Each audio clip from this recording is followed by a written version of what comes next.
Go for it. Alrighty. So, as your fellow future nurse, I feel it is my duty to share how to save a life if you get into a scenario where you might have to. So, this is your BLS training. This is not an official training course. You're not receiving any accreditation for this. Don't think you are. Next. So, how to play. I'm going to give you guys a scenario that you might see in real life, you know. You're going to tell me what you would do. I'm probably going to end up correcting you and teaching you the correct method. And then you're going to start feeling confident in your ability to actually save a life if you need to. Okay, let's do it. Question 1. You're on a walk and you see a person on the ground bleeding from what appears to be a gunshot wound to the stomach. What do? Scream and run away. No. Fight. Pressure? Yes, you said 911. What else? 911. Staunch bleeding? Your shirt. Okay, I like that. Wrong! Always ensure that the scene is safe before doing anything. Now you've been shot. It was a trick! I've been shot. There wasn't enough details to see.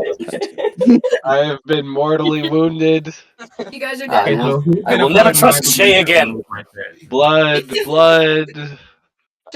on it though, because once you're able to confirm that the scene is safe, you want to find the cleanest article of fabric around, maybe a jacket, a flannel, a sweatshirt, something that's not like covered in mud, you know? And you want to like shove it into the hole. And I know it sounds really, really gross, but like you want to put as much fabric as you can in the hole until you can't put any more. And then you're going to take both hands, you're going to put them on top of each other, and you're going to hold it over the wound until EMS arrives. If you're with somebody, you want to have them call 911. If you're alone, call 911 before you start wound care. Okay. Sound good? You. Damn. Question 2. You're at the local HEB and suddenly an elderly man falls in the produce section. What do you do first? Check the scene. There's an If there's someone who has a somewhere, gun. I can't find it. I have no idea what anybody just said. Make sure there's not a snapper around the corner. Yeah, you know, that's a good idea, but we don't do that. We're gonna make sure that the scene is safe. I heard people say that. Good job.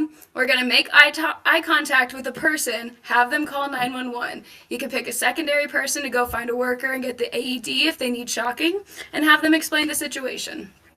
First, we're going to check for a pulse in our carotid artery, which is going to be the one just below our jawbone.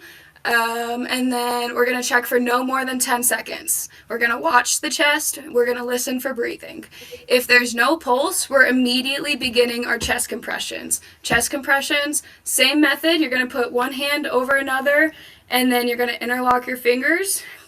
Straight arms out, shoulders over the chest, and then you're gonna pump to Staying Alive. If you watch K-pop Demon Hunters, I'm pretty sure Golden is a CPR rate song. So there's all kinds of options, and you're just going until EMS arrives. You can, if you want, call somebody in and be like, hey guys, I need a break. You come and do this. And then you can show them how to do it, just like how I showed you. All right? Last Remember, question. if you don't break ribs, you're not doing it right. Exactly. All right, last question. You see somebody on a Lime bike who's very drunk and doesn't know how to ride a bike at all. They fall off and slide into the road. What do you do? Get them out of the road. That's so... You look both ways. Make sure, Yeah. make sure you don't get hit by a car also. There's a car coming full speed ahead. That Yeah. person's dead. You just gotta leave them. So, Damn. good job to everybody saying make sure there's no cars coming. You guys are doing great. You're going to make sure that you're clear to walk to the person and call 911 on the way. Or, you can task a specific person to do so. Primary action looking is for to a get them sniper out of the wherever I go. road and ensure that they are breathing and have a pulse. If they don't, start CPR immediately until EMS arrives.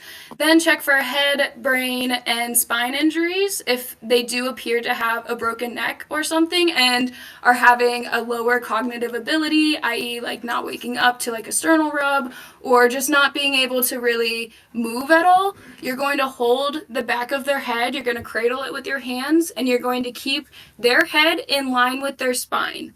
So that way you can prevent any further movement injuries that could paralyze them. Maintaining communication with people around you and the person if they are awake, and just wait until EMS arrives. Thanks! Yay!